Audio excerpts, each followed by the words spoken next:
to make introductions, I am Katie Stein, originally Catherine Lee Cosby. This is my father, Dan Cosby. Danny Lee Cosby. And we are here to tell some stories. Right. And we're going to start at the beginning. And I think my goal with this is to learn more about truly where you came from, either starting from the beginning and just your experiences in your life with your parents and your siblings and your friends, and you know, just how you became you and all those things that shaped you into that person, and the challenges that shaped you into that person, and how you overcame those. And and I'm excited to venture down that road. Well, I'm glad somebody's interested. I think more people are than you might think. Yeah, and this whole process for me comes out of when you get to be my age, you start really thinking about your legacy. What am I leaving behind? You know, and so I'm 72 now, so I don't know how many years I've got left. I hope a lot, but you never know. And so my goal is to tell what I understand about our family history from my perspective, because others may have a completely different perspective, but this is what I believe, what I see. And I just want that written down or recorded somewhere, because I see in future generations a lack of interest in the past. Kids today don't have a real interest in understanding about past wars, past circumstances, situations that others have lived through. So I want to get that documented somewhere, so people do know it's important. And if you look at Ancestry.com, you can learn a lot from that as you go through. So that's really what my tale is. My tale is about telling the story, my story, and the stories of others that are related to me, past and for the future. And so, if we get it done right, then future generations, my grandchildren and great-grandchildren, can just look at where they are going forward, because it's all the past is recordable. Right. Yeah. So. Okay. Well, I think we'll be able to accomplish that. And one of the tools we're going to use, one of the ideas I had when Dad, when you shared this with me, was to bring other members of the family into this storytelling, because I think there's more of an interest than you might know of people wanting to sit down and talk to and hear those stories.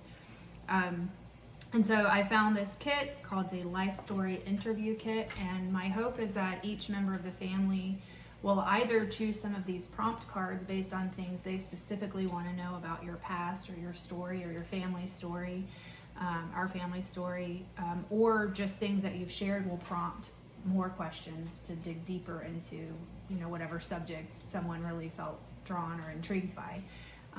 So these cards are going to be passed around. I know we're going to be with the Moors soon, and hopefully they'll all get to either watch this beforehand and potentially have some more questions about what we talk about, or they'll be able to pick some cards here that will help them guide through a conversation with you to dig deeper. I've looked through the cards, and actually there are 3 sections of cards. The first section is your early life, childhood up until early adulthood. Then the next section is midlife, so that's early childhood, midlife to more senior years. And then the last section is actually the senior year part. So the questions actually go through a process starting from the beginning, and then growing as you go along, telling the stories of how things develop. I have a belief that who we are today is not who we were 5 years ago. because of the experiences and education and things we learn along the way, we become a different person. And I know that's true for me. I think it's true for everybody. That the influences that we experience, those that come into our lives and go out of our lives, that have an influence on who we become. And that's why when I first thought about this, I titled actually I have a YouTube channel which is called Learning to Be Me. And that's what it's about. It's about, learning to be who you are today. And so, and we'll talk about some of that as time goes on, but it's really about getting an understanding of the kinds of things that shape you. Right. And what kind of influence you have on becoming the person you want to be. Right. Good deal. Well, one of the things I found interesting when I first opened this cards is the quote on the inside that says, "In the end, we'll all become stories." It's a quote by Margaret Atwood. So I say we get started on yours. So let's start at the beginning. Where did your ancestors come from? Your Uncle Tommy and Tommy, my brother, have worked for several years on looking at ancestry and developing looking at records going back to figure out where the Cosbys came from. And I grew up in Trussville, Alabama, which is just northeast of Birmingham. Spent my whole life there until I went to college in my 20s. And and my sister and immediate families still live there. My brother Tommy's in Williamsburg, Virginia. He moved there a number of years ago. And I moved to Tampa 30 years ago now. So we've been here 30 years. But prior to that, we lived in Alabama. Some short stints in other places, but lived there and grew up at 123 Van Circle. That was home. And my mama passed away about 5 years ago in 2018, and we sold a house. But my sister lives 2 doors down, so she's still in the neighborhood, and so that was where my history began. And prior to that, by going to Ancestry, we go back to Ireland, and there's a place there, still there, called Strad Valley Hall. Strad Valley Hall is still owned by the Cosbys, and it's where it all began for us. And how that started was the original Cosby, who we believe his name was John, was from Leicestershire, England. And there's a town there, still there today, called Cosby, England. And there's a town now of about 3,000 people. And John was, Cosby at that time went into the military, the British, and went to Ireland as part of the invasion of Ireland. And he was granted property there by Henry VIII, and established an estate there, which now is known as Strad Valley Hall, and was the defender of the Pale, as they call it. And so that's where the story begins. It said of the Irish, the English who invaded Ireland, that they were more Irish than the Irish. So over time, what happened is those English and British who came to Ireland adopted more of the Irish lifestyle than maintaining the English lifestyle.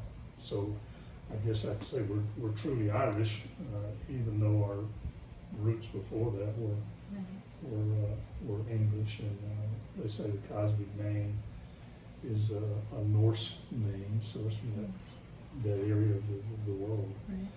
And so the Cosby were there for several generations, and then the first one to come to the U.S., and what I found in the history records, he's referred to as Charles the Immigrant. And Charles the Immigrant came to the United States, into Virginia, in 1623. Wow. And there were later Cosbys that came, but he came in 1623, and that started the Cosby line that sort of infiltrated the South and Southeast. Right. And later, Cosbys came in through Canada, and one of them, who was Charles's nephew, is known as Sir William Cosby, and Sir William Cosby became the governor of New York, and was the governor of New York and New Jersey. And my understanding was he was pretty much a tyrant at the time, and this was in the 1700s. And so he came, but my understanding is that he doesn't have any ancestors or descendants here, because he returned to England with his wife and children. Did anyone change? Was there any change to the Cosby name once they immigrated over, or the spelling, or? Well, yeah, it's actually spelled a number of different ways. Cosby, how we spell it, but it's also Cozby. It's Cosbie, and of course Crosby gets thrown in there, the Crosbys, which still happens today, by the way. Yep. In school we were often mispronounced as Crosby, or asked if we were related to Bill. Yeah. My dad used to, whenever Bing Crosby came on TV or something, he'd always refer to him as Uncle Bing, which probably is no relation to us. Right.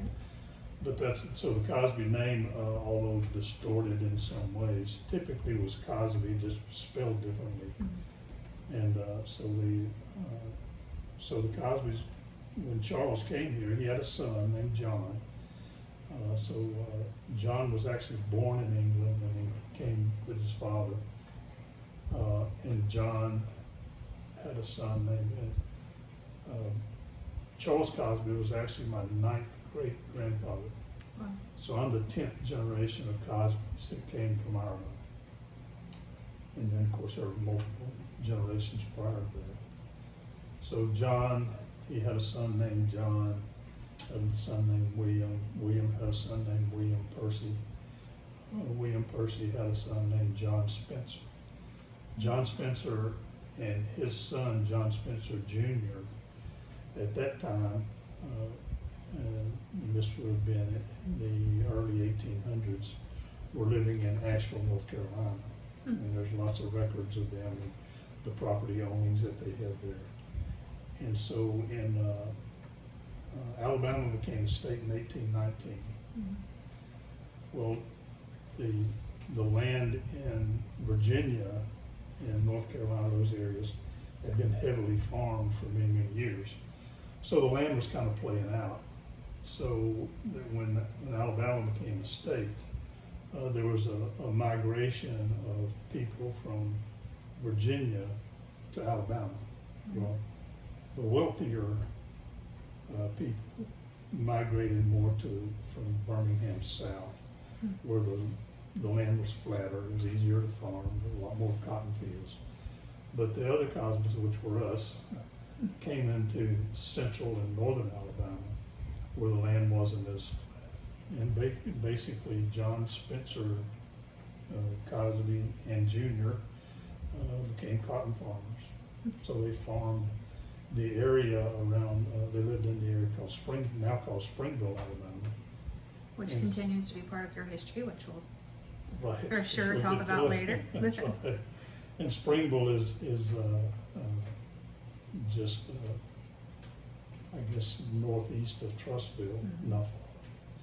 And so they farmed there, and Spencer Cosby had a son named Uriah, known as Hugh Cosby. And Hugh was a Confederate soldier in the 53rd Regiment from 53rd Alabama. He fought in the Civil War and battles in Alabama. And he had multiple wives, and he had 10 kids. Mm. One of them was J.W. Cosby, known as Jim. His name was James Cosby, James William, known as Jim or J.W. And he was a cotton farmer, and so he had his sons. He had 10 kids also. One of them was James Augustus Cosby. Well, James Augustus was my grandfather. Okay. And he was from the Springville area, but he became a coal miner. And they had moved from Springville to White's Chapel, what is now known as White's Chapel, which is just north of Trussville, and was a coal miner, and with all of his kids. My father, Daniel Marion Cosby, was one of the older of 10 kids. Well, there were 3 boys and 7 girls. Well, my dad and his brother, James Edward, kind of were basically had to take care of the family and raise the family with the 7 girls. And then my Uncle Jack was the youngest child and the only other boy. And so they lived in White's Chapel until my grandfather, there was a cave-in in the mines and his back was broken. Mm. So all of my life, he was in the hospital bed at home. We had a thing that hung from the ceiling, hung down, it's kind of triangle shaped, kind of trapeze, that he would use to lift himself so he could move around in the bed. And so all of my life he was bedridden. And my father and we called him Uncle Avey. Uncle Avey was James Edward, and they pretty much had responsibility for the family. My grandmother became a cook in the elementary school. So when I would go to, all through my elementary school years, when I went to school, Granny was always in the kitchen. Got you an extra scoop of potatoes. Yeah, yeah. Do you know where the nickname Uncle 80 came from? Because it doesn't. Yeah, it was, which one was it? One of the other of my cousins couldn't say James Edward, and she started calling him, I think it was Uncle Jack actually, and he started calling him 80. Well, it stuck, and everybody calls him Uncle 80. I mean, that's who he became to us. Right. And I guess it was many years before I knew his name was James Edward. It was just Uncle 80. Right. And but after Granddaddy's back was broke, they moved to Trussville. And my dad had been drafted during World War II, and he went to the Army, was stationed, and he went in at the end of the war. And he was stationed in Austria, and I always talked about how beautiful it was, and he never got to go back, but he was stationed in Austria, and at that time was basically guarding prisoners in prison camps. And we have some of his letters, and maybe that he wrote home to Granny. Right. Then maybe we'll get those. Tommy's got them right now, but when I get them back, maybe we'll read one of those online. I remember when Meemaw was going through her, those kind of final stages, and we were in the back room going through some of that stuff and reading some of those letters, and it did not sound like a pleasant experience at times with not getting uniforms and various challenges the soldiers were facing. It sounded like a very... Yeah, in one of the letters he talks about some of the prisoners committing suicide and finding them hung or having killed themselves because they didn't know what was going to happen to them. Right. And so yeah, it was pretty gruesome time. Yeah. And so one of the interesting things about his military service was that Uncle Avey, Daddy's older brother, because my grandfather was bedridden, Uncle Avey they didn't take Uncle Avey into the Army. He didn't get drafted because he was the oldest son and responsible for the family. So they skipped over him. Daddy, being the next oldest son, went into the Army. Right. And so while he was in Austria, my uncle worked for, Alabama Power Company at the time, and he fell from a telephone pole and injured himself. Now, he couldn't work. So they actually sent for my dad and went and found him in Austria and brought him home, so he could then take care of the family. And that's when they built the first house. They had, I think it was an acre on the corner of Van Circle and Cherry Street. And my dad and Mr. Tunmaker, who lived near them there. Mr. Tunmaker was a carpenter, and so that was my dad's first trade, was as a carpenter. He and Mr. Tunmaker built the house that Granny lived in, and Granddaddy, and was the house where we spent all of our Christmases and holidays. I mean, we'd go to Granny's house, and all the 10 kids and all the grandchildren all come in that little house. At the time, just a 2-bedroom. Right. So that's where they lived. So that's how the Cosbys ended up in Trussville.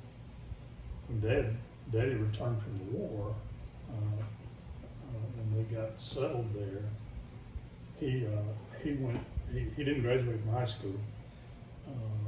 I forget what grade he was in. He used to tell me about going to over in Whitechapel, going to a one-room schoolhouse, and they had like 5 or 6 grades. I don't know the whole elementary schools in that one-room schoolhouse. So he had some stories about that to tell. But when he got home, he went to a high school here at Trussville High School. That's where I went to school. So he went to the high school to dance. He had already been in the military, now was back. Went to the high school to a dance and met Eva Mae Fox. And so he met Mama there, and a romance started. And then they married, and they actually added a room onto the back of the little house in Trussville that my dad had built, and they lived there with Granny and a couple of the youngest, because Daddy's younger siblings were considerably younger than he was. So they lived there, and then later my grandmother, Granny divided the property into 3 lots. And so my dad, her house was on the corner of Van Circle and Cherry Street. The lot next door was my Uncle Jack's lot, and the next lot, which was 123 Van Circle, was Daddy's. So Mom and Daddy built the house, and Mom would tell stories about when they were moving in onto the subflooring before they actually got the floor down, mainly because they wanted to get out of the house where Granddaddy was. And he was pretty mean and ornery, Granddaddy. I mean, he was not Are there stories of him being that way prior to the accident, or I mean, that was just who he was? Or no, he was that way prior. I mean, he was, he really grew up really a hard life. My Uncle Eddie told me some stories about Granddaddy that were just, awful. Him and his treatment of the children, or ignoring them pretty much. But he worked in a coal mine. I think really coal miner, it was a tough job in those days. And so they moved in, when the house was built, they moved into that house. Became pregnant, and Mama, they had a baby. His name was Daniel Marion Cosby Jr. And he only lived about a week. I mean, the mortality in those days was, guesswork at best. What year was that? That would have been in 47, I think. 47 or 48, he was born. And lived only a few days or a week maybe. And then he was buried at the cemetery behind the house, which is on Main Street in Trussville. And so, didn't have a marker on his grave for a long time. And so we knew where it was, but we just no marker there. So after he passed away, then my mother, after some period of time, she was pregnant again. And this time, my sister Sue was born. Her name was Eva Sue Cosby. And Eva Sue, well, we always called her Sue. Sue was born in 1949, born on my dad's birthday, which is May 29th. So they share a birthday. And my granddaddy loved her. There are memories of him putting her on that little trapeze above his bed and letting her swing, while he lay in bed. And so he really cared about her. I remember very little interaction with him at all. I remember him yelling out the window at me for something like that. It was kind of interesting. There was our street. When I was a baby, I was not paved. It was just a dirt road. And so they came along and paved it. And there was a ditch on the other side of the road, a drainage ditch. And I remember he was going to pay me to pick up rocks out of that, to go and clean out that ditch, which I guess was his way of showing his care in some way. Yeah. So I did that, and I don't know what I was doing out there, but all of a sudden I hear him yelling out. His bedroom window was on the side of the house where our house was, and he could see me across the street, and yelling at me about something. I don't know, about picking up little rocks or something. But I was always a little bit afraid of him. I didn't approach him. I can remember Mima telling stories about him yelling out the window too, at her or anybody that was within earshot. Well, yeah, it was. That was one of the stories about him is that he the houses were so close and they weren't air conditioned, so the windows were open all the time. And so Sue was crying one night. This was before I was born. Sue was crying one night, late at night, and all of a sudden he yells out the window, "Dan, what are you going to do with that baby? Take care of that baby." Something, yelling across the empty lot between the houses, So there are stories like that about him. If you had anything to say, you used to say it loud, and in a not very kind voice. But yeah, so that's which, funny enough, is the opposite of your dad, who was more yeah, soft spoken and. Daddy was more like Granny. Granny was one of the most devout Christians I ever met, and Granny tells stories about when she lived in a place called Low Gap. Well, Low Gap is just outside of Springville, I guess. And so she lived in Low Gap, and Granddaddy lived in Springville, and she talked about the preacher coming. One Sunday he'd come preach at the Methodist church. Next Sunday he'd come preach at the Baptist church. And so he would, just had one preacher that traveled around, and he'd preach at one church one week and the other church next week. And so she talked about that, and she was a saint. She really was. To put up with all that she put up with, and she had 10 children that lived. There were 4 that were miscarried or died. So, when you think about it, 14 children, 9 months each. Yeah. That's a long time to be pregnant and taking care of 10 kids. It's, Right. and dealing with, Granddaddy, who was not the kindest fellow around. And but she was just one of my role models growing up. And Daddy was a lot like Granny. He didn't have the same devoutness that she had, but he was the same quietness. Yeah.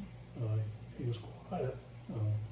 We think now he was probably depressed from all he had experienced and gone through, and had depression. And I think depression is part of our family's trait.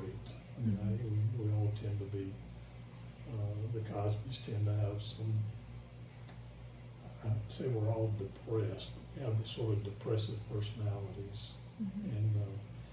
And so we tend to be quiet. I must be more like a fox. You must- well, it's kind of interesting because when I look at growing up, the Cosbys were really, I think of them as being cynical. They just, But I think they had a lot of reasons to probably feel that way. They were growing up in such different conditions, and they kind of just question things and were just sniping at each other. You know, and a lot of family squabbles that would go on. Daddy tended to be the peacemaker. When it came down to it, Daddy was kind of the peacemaker, and they'd call him and get him involved in their squabble. Somehow resolve them and calm them down and keep the family. But the family stayed close. They were always close and always caring for one another. And holidays were always, everybody came together and spent our holidays in that little house on Van Circle. You know, and that was. Other than that, did even going back to like the original folks that came over, and did any like traditions carry over that you know of, or even just from that period of time that are either still kind of practiced today, or? Not really. I haven't identified anything that was really carried over from all these years. I don't know what that would be. I've tried to think about it, but I don't know of anything. I think the Cosbys and the Foxes, they were just always hard workers. I mean, they all had jobs and worked, and education wasn't. It was important, but most of them didn't go to college. Most of them didn't finish high school. Well, I'm sure they had duties that they had to do to take care of each other and the family. Yeah, most of them married early. I have two aunts. Aunt Georgia went to college, and Aunt Nina went to college. Aunt Nina was a school principal in And a around, doll maker. in and around Birmingham. Didn't she do a lot of stuff with pottery and making the Aunt dolls? I don't remember that. No, you're thinking about the Foxes. That's on the other side. That was okay. my mother's older sister, Juanita. Nita, we call her Nita. Nina. Nita was the more crafts. Yeah. And that's an interesting thing about when people look at their families, one thing they need to look at is what's the environment that I grew up in. For me, on one side, I had the Cosbys who were sort of cynical about life and about things, so that was an influence. On the other side were the Foxes. And the Foxes were about as carefree and fun-loving as you could find anywhere. So I had those two influences growing up. And on the one side, I was sort of learning to question things and learning to be cautious.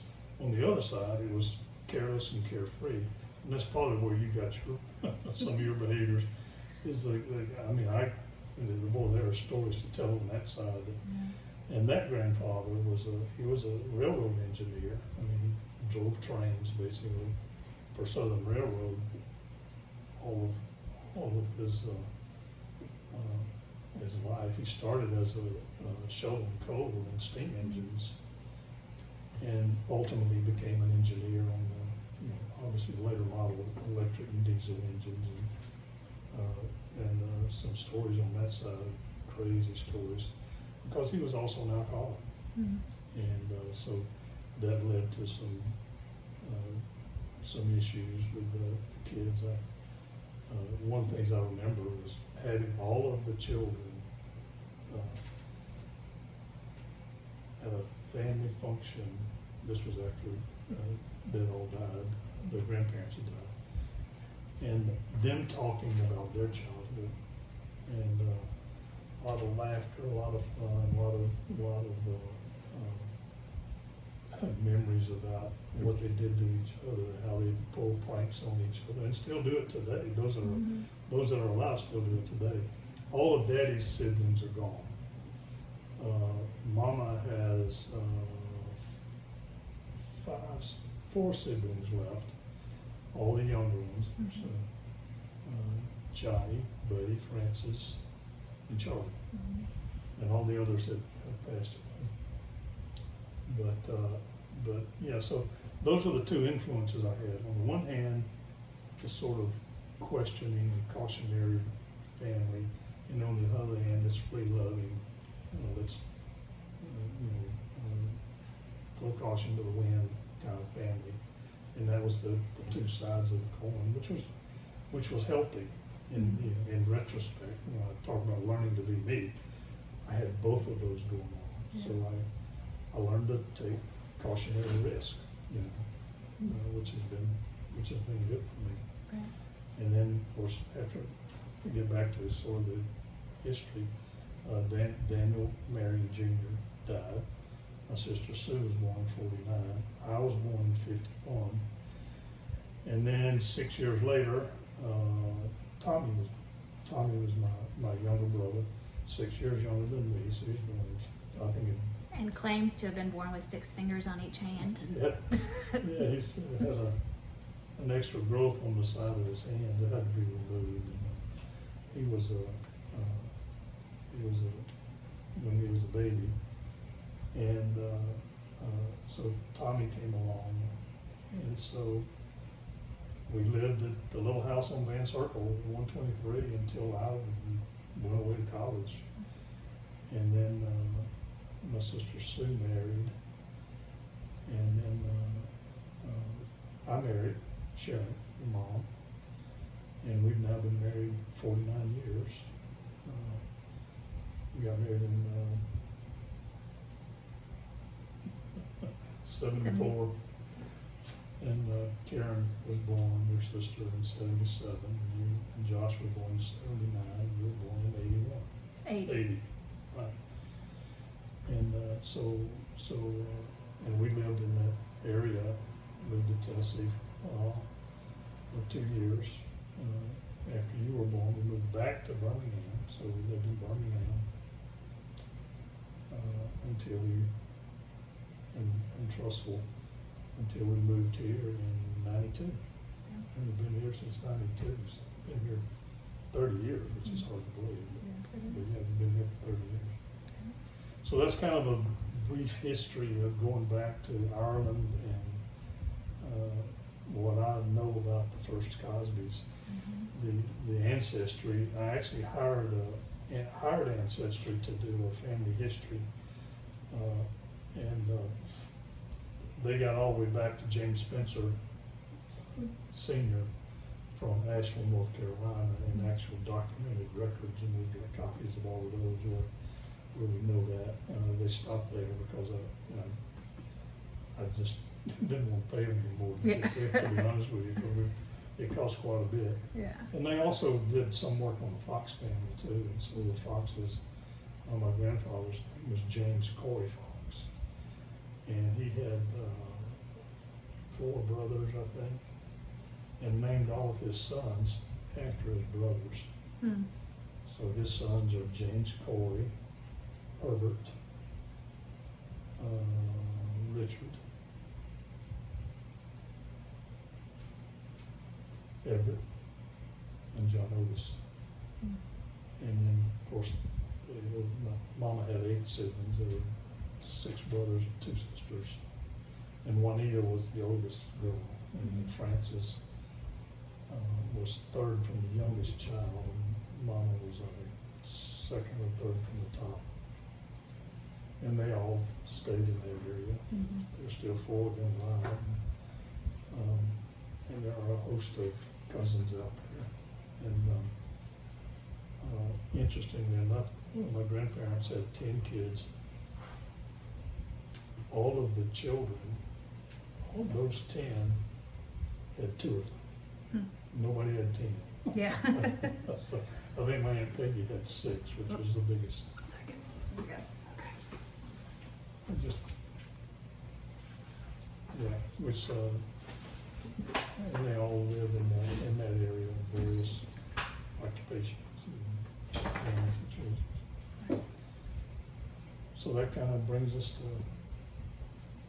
up to date on Yeah, I think that's a good egg cracking on where we all originated from and how we got here, and from Ireland to Virginia to Alabama, or North Carolina to Alabama to Florida. yeah, and that whole thing about Alabama, because I always wondered how did we end up in Alabama, you know, and then in reading some history, you know, just learned that Alabama became, it was part of the Mississippi Territory, and Mississippi became a state, and so it was, Georgia was a state, Mississippi a state, and then Alabama was the Alabama Territory. And then the Alabama Territory became a state in 1819. And people started migrating south because of the better farming and better land. And that's how we ended up in Alabama, you know. And of course, Uriah Hugh Cosby was in the 53rd Alabama Regiment in the fall, and actually ended up being a prisoner of war in the Civil War. And then there was also John, I'll go back to Charles' grandson, John, fought in the Revolutionary War. And, although they were from, were from Ireland, and they fought as American soldiers in the Revolutionary War. So that's kind of where we came from in a very brief. Yeah, I'm sure there's a whole lots lot. more. Yeah, I found lots of records of things that are could be brought to light. Yeah. And they may through these storytellings Could and be. so. Okay, well, I think that brings us to a good stopping point, and Yeah. you know, we can make this part 1 of who knows what as we dig. And I'll pick deeper up in. next. We're going to visit Karen. That's my oldest daughter, Karen, next week, and her husband, and Caleb and Caitlin, her children. And so we'll actually get into the questions in the box of tales, family tales, and let them kind of do the same thing, add some more to it. And I'll be putting these on that YouTube channel so that, you know, family can go and look at them. You know, probably won't make it too public, but at least family members can see it. Yeah, I think it'd be cool too when you're in Birmingham to meet up with Aunt Sue and share stories and get the different perspectives of some things that may have happened at 123 Van Circle, because I'm sure each sibling has a. Yeah, I was thinking about that. I was thinking about having, just having one of you or interview them and see what their what stories they tell without me being there. Right. They're more likely to know. I got some funny stories about me and Sue that which I won't share today. All right. We'll get to them. Okay. Well, I'm excited to learn more about becoming you and how it all crosses together and the influence you've had in us becoming us. Yep. So, all right. Love you, Kate. Love you. All right. Dan and Katie, out. Signing off. Signing off.